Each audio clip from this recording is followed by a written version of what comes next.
درود فراوان خدمت شما عزیزان دل. بله، همونطور که نقشه می‌بینید امروز قصدم اینه که بریم وارد محله قلهک شیم. در حال حاضر بر خیابون شریعتی و همون جاده قدیم شمیرانیم.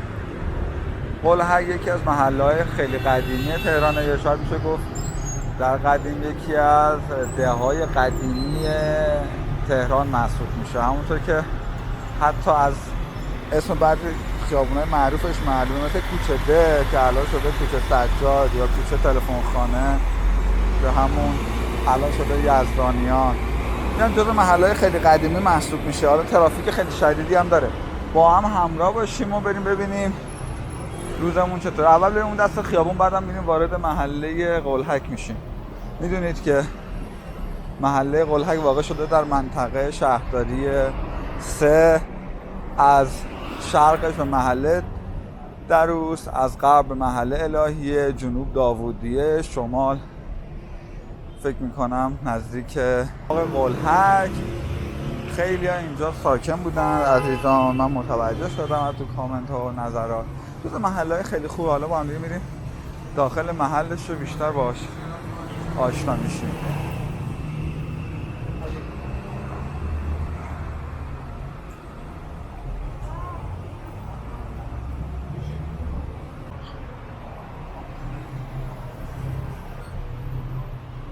الان همونطور که از تابلو اون دست خیابون هم میتونید مشاهده کنید، زده میره داخل محله دروس و هدایت. البته میدونید که حالا من ویدیو هدایت رو دارم محله دروس، و الان این خیابون هم میریم داخل، چون دقیقا میره تو مرکز اصلی محله قلهک.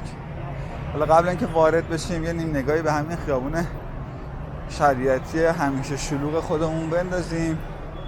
میدونید که خیلی از عزیزان اینجا خاطره دارن، چون شریعتی جزو شریان‌های اصلی شمال به جنوب تهران، البته میرسه به خیابون انقلاب، ولی خیلی از این خیابون خاطره دارن و میشه گفت جزو محله‌های و خیابون‌های خیلی مهم سطح تهران هستش.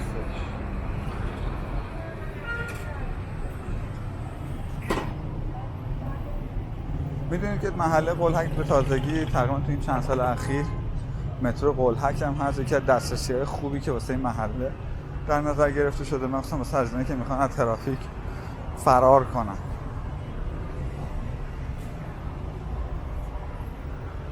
بریم با هم دیگه بریم اون دست خیابون رو بریم وارد محله قلهک بشیم.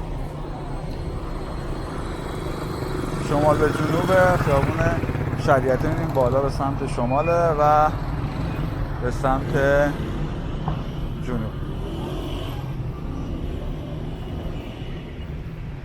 هوای این چند وقته بارندگی بوده، الان یه هوای خیلی خنکیه تو غروب.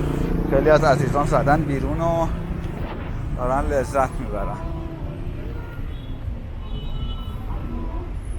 پر از این مرکز خریدای مختلف اینجا مسکن فکر میکنم قیمتش بالا باشه. حالا در ادامه بیشتر توضیح میدم.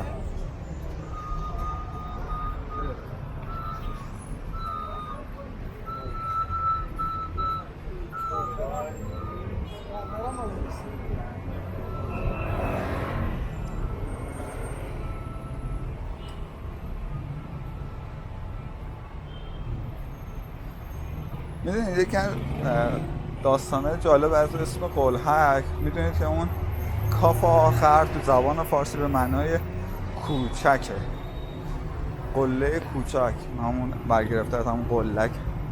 واقعا خودم خندم گرفت، به جای قلهک گفتم قلک.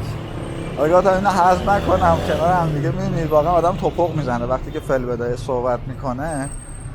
خودم هم خندم گرفته، امیدوارم شما خندیده باشید کمی. خب اومدیم داخل خیابون یخچال، یکی از خیابون‌های اصلیه که هر دو طرف، یعنی از سمت دروس که بیایی به سمت شریعتی، از سمت شریعتی هم بری سمت دروس، فکر میکنم میخوره به خیابون فکوریان در حال حاضر، که میشه مرز بین خیابون یا محله قلهک و دروس. واقعا شلوغه. حالا تو این ایام هم که دیگه خیابونا نزدیک غروب شلوغ‌تر هم میشن.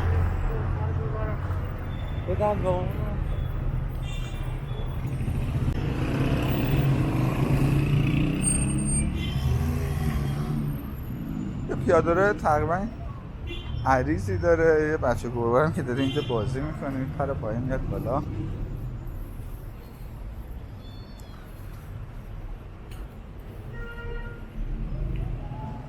احساس میکنم اینجا خونه باغ قدیم مونده. این خونه هم که آجر 3 سانتی مال 30-40 سال پیشه. بغلش هم که یه خونه متروکه است، بغلش هم یه باغه. میدونید توی این محله ها باغای خیلی خوبی داشتیم، همونطور که یه حمام قدیمی داخل محله قلهک هستش که حالا تخمین میزنن 100 سال از آبش هم که از سمت باغ سفارت انگلیس مثل این که میاد. چیزی که من شنیدم، حالا اطلاع دقیقی ندارم. داخل این پشت این دیوارا میشه یه خونه خرابه رو دید و درختی که خشک شده. واقعا پیاده روی شلوغی هم هست به نسبت حتی جزو خیابونای خیلی مهم هم محسوب میشه دیگه. حالا کنار همچین باغی همچین آپارتمانی هم ساخته شده.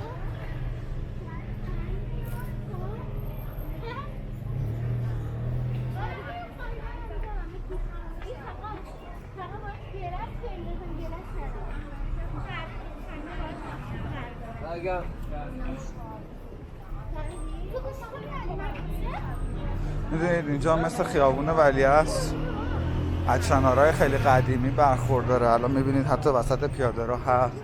خیلی خوبه اینجور درخت‌ها از قدیم مونده، باعث شده که این مناطق خوش آب و هوا بشن. حالا خونه رو نگاه کنید. من واقعا عاشق اینجور خونه ها. خودتون میتونید مشاهده کنید خونه‌های ویلایی یا نماجوری قدیمی که یه حال و هوای دیگه ای داره و یه حس و حال خوبی به آدم میده. اسم کوچه آبشار چقدر قشنگه. حالا از هر چی که بگذاریم قیمت خونه ها توی این منطقه دیگه از متری 100 میلیون شروع میشه رو به بالا.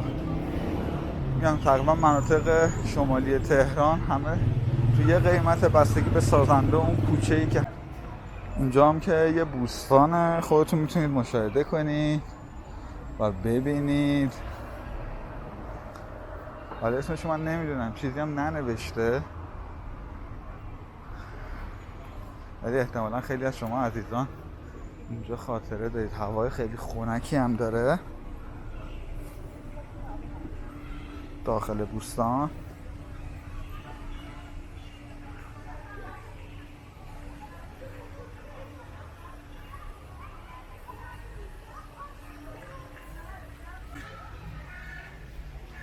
بله اینجا فکر کنم اسمشو نه ننوشت. حالا رو نقشه بیشتر مشخصه، منم نمیدونم اسمشو، ولی بوستان با صفایی از دید من مثلا برای اهالی این محل که میان کنار همدیگه و لذت میبرن. نیمکت‌های خیلی خوشخور، خیلی هم عالی. خوب اینجور خلاقیت‌ها. قسمت هم که بچه‌ها نشستن و بازی میکنن و سرسرو.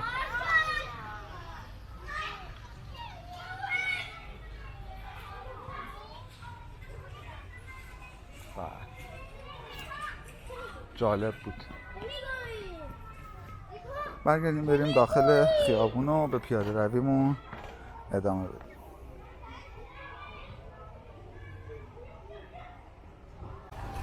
بله دوباره برگشتیم داخل خیابون یخچال که میره دقیقاً تو مرکز محله قلهک.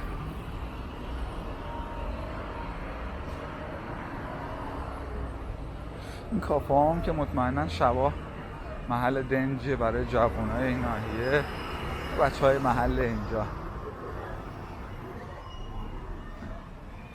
خب اینجا هم که یه گل فروشیه. خیلی محل سرسبزی. الان من هر سمت رو نگاه میکنم شما سرسبزی تو کوچه ها و خیابوناش میتونید احساس کنید و اون قدمتی که این محله داره. البته خیلی ها تبدیل شده به آپارتمان و برج و اینجور مکان ها. اینجا هم که یه مجموعه ورزشی پردیس قلهک همه چی داره. خوبه. من به لطف شما عزیزان تقریبا میشه گفت خیلی از محله‌های تهران رو دارم باهاشون آشنا میشم. میدونی شاید خیلی محله‌ها رو به اسم شنیدم، ولی اینکه خودم به شخصه بیام قدم بزنم و از نزدیک ببینم به این صورت نبوده. و واقعا اگه محله خیابون اصلی برای من جا میمونه به خاطر اینکه واقعا من آشناییت کافی ندارم و نسبت به نظرات و کامنت‌های شما باز برمیگردم و حتما از خیابونای اصلیش باز ویدیو تهیه میکنم. الان اینجا خیابان شیداییه، این تقاطعشه، اینجا نوشته خیابان کینژاد. حالا با هم بریم داخلش نگاه بندازیم. فکر کنم بغلش هم مجموعه ورزشی است تا به انتها. باشون فکر کنم یه باغه، سردر یه باغیه. میبینید الان با این حال که هوا خیلی تاریکی باز میتونید ببینید کوچه ها این نمای آجوری، کوچه های با صفایی داره و خیلی هم سرسبزه. اکثرا تبدیل شدن به آپارتمان همونطور که خودتون دارید مشاهده میکنید.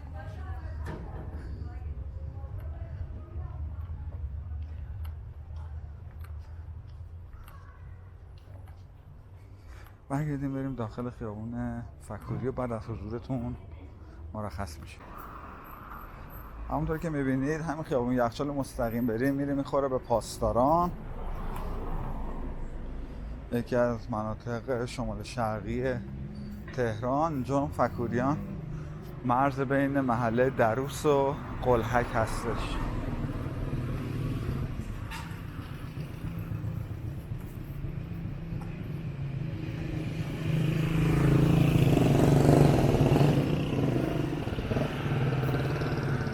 دیدم که همیشه ترافیک خودشو داره دیگه. یکی از خیابونای اصلی این منطقه است، پر از آپارتمان‌های مختلفه. امیدوارم از این ویدیو لذت برده باشید. تا ویدیو بعدی پر انرژی، بدرود.